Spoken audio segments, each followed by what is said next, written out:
अंग्रेजों पे देवी अहिल्या की जीत से हिला पेशवा का सिंहासन। नमस्कार दोस्तों, स्वागत है आपका आपके अपने चैनल हंग्री स्पिरिट्स में। हंग्री स्पिरिट्स देख रहे सारे दर्शकों का मैं अंजू शर्मा दिल से स्वागत करती हूं। आज जिस तरह देवी अहिल्या ने अंग्रेजों से नाक से लकीरें निकलवाई हैं, वो देखने लायक सीन था दोस्तों, क्योंकि ये देवी अहिल्या ही कर सकती थी और उन्होंने करके दिखा दिया। जिस तरह दहाड़ी है आज ये शेरनी अंग्रेजों के खिलाफ, वो दहाड़ सबके अंदर जोश फूंकने के लिए बहुत है दोस्तों। इसलिए मालवा का एक एक निवासी आज देवी अहिल्या की जय जयकार कर रहा है इस धारावाहिक में। तो इस जो जय जयकार हो रही है मालवा की प्रजा में, इस जय जयकार की गूंज पेशवा के सिंहासन तक भी पहुंची है दोस्तों। और इस गूंज का असर क्या हुआ है वो इस वीडियो में हम डिस्कस करेंगे। चलिए बात करते हैं। पहले वही निवेदन, जिन्होंने अभी तक चैनल को सब्सक्राइब नहीं किया है कर लीजिए, साथ में दोस्तों बेल आइकॉन दबाइएगा ताकि आपको हमारे वीडियोस के नोटिफिकेशन मिलते रहें। अब दोस्तों देवी अहिल्या पूरे भारत में मशहूर हो गई हैं। ये जो जीत है देवी अहिल्या की अंग्रेजों के खिलाफ, ये पूरे भारत में इसकी चर्चा है।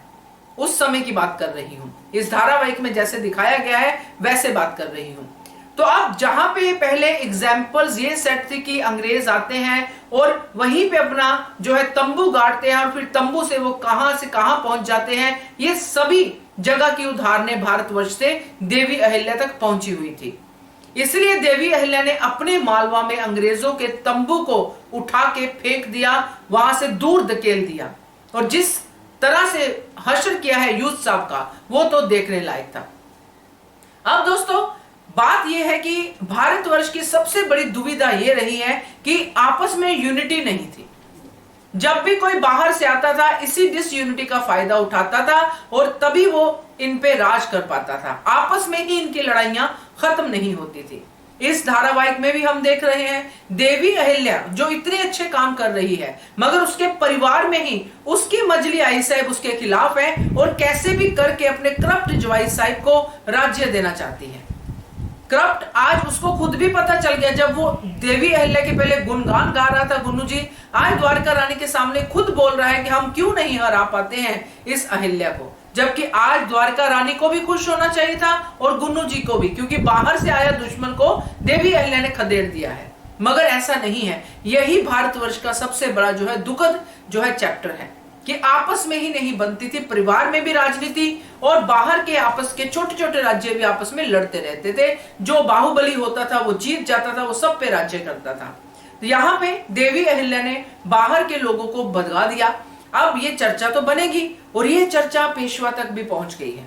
हमने देखा कमिंग अप में कि पेशवा आए हैं और आके उनको बीच में खड़ा किया गया है, जैसा कि कमिंग अप में दिखाया गया है। हाथ में उनके लखोटा है और एक साइड में मल्हार सरकार है और दूसरी तरफ है देवी अहिल्या और सब लोग जय जयकार कर रहे हैं।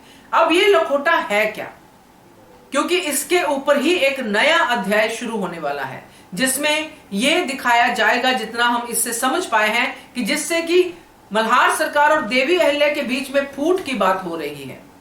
मगर ऐसा था नहीं दोस्तों, क्योंकि ऐसी कोशिश हो सकती है, क्योंकि पेशवा तो पहले भी मल्हार सरकार से इस बात को लेकर नाराज रहे हैं कि वो देवी अहिल्या को जो है प्रोत्साहित करते हैं, उनका हौसला बढ़ाते हैं और मल्हार सरकार को सिर्फ देवी अहिल्या में ही दिखता है वो राजा जिसको वो चाहते थे कि मेरे बाद ये राजा बने या रानी बने। अब यहां पे अगर पेशवा कोई भी प्रस्ताव लेके आते हैं, कुछ भी लेके आते हैं, तो मल्हार सरकार और देवी अहिल्या उस पे सहमत नहीं होंगे दोस्तों। गौतमा रानी में कुछ बात आ सकती है, क्योंकि गौतमा रानी सोच सकती है, क्योंकि उनकी नेचर ऑन ऑफ होती रहती है। बाकी लोग मालेराव सोच सकते हैं, मगर मल्हार सरकार और देवी अहिल्या इस सिचुएशन को भी, जिसमें कि साफ साफ लिखा हो सकता है कि देवी अहिल्या को आगे के अधिकार नहीं दिए जाएंगे, या मल्हार सरकार को बोला जा सकता है कि आप राज्य छोड़ दीजिए, अब मालेराव को राजा बनाइए, रिटायर किया जा सकता है मल्हार सरकार को, या कुछ भी ऐसा हो जिससे कि इन दोनों के बीच में फूट पड़े। तो ऐसा होगा नहीं दोस्तों। अगर होगा भी, चलिए मान लेते हैं धारावाहिक की अपनी डिमांड है, कर भी लेते हैं, मगर ऐसा नहीं था। एक टाइम पे अगर ऐसा फील भी होता है तो अगले समय पे ये जो प्रॉब्लम है वो सॉल्व भी होगी। फिर से ये दोनों गुरु चेला आपस में मिलकर मालवा की भलाई के लिए सोचेंगे। तो देवी अहिल्या की इस चर्चा की वजह से, अंग्रेजों पे विजय पाने की वजह से ये पेशवा को चल के मालवा तक आना पड़ा है, ताकि वो देवी अहिल्या की तारीफ करे और देवी अहिल्या को इनाम दे। इनाम है या क्या है ये तो वक्त बताएगा, मगर लग ऐसा रहा है कि मल्हार सरकार के सामने पेशवा ये कहने की कोशिश करेंगे कि देवी अहिल्या ही है जो मालवा को चला रही है, और मल्हार सरकार क्या कर रहे हैं ये वो शायद कुछ और ही शब्दों में बयान करें और उससे मल्हार सरकार की डिसरिस्पेक्ट हो। ये पॉसिबिलिटीज हैं दोस्तों, बाकी देखते हैं कैसे इसको लेके आते हैं। मगर फिलहाल पूरे भारतवर्ष में इस कांड को लेके जो देवी अहिल्या ने किया है और मालवा का झंडा, मालवा की पताका को लहराया है, अंग्रेजों की पताका को उतार के, ये चर्चा का विषय पूरे भारत में इस धारावाहिक के जो उस समय के पीरियड को दिखा रहे हैं उस समय हुआ होगा। तो आपका क्या कहना है? आपको इस जीत की खुशी है या और कोई आपका इसके बारे में कोई और जानकारी है तो जरूर कमेंट सेक्शन में बताइएगा। देखते रहिए channel hungry spirits. Thank you so much. Subscribe to our channel by clicking the subscribe button. Click the bell button and enjoy the latest uploads from our channel.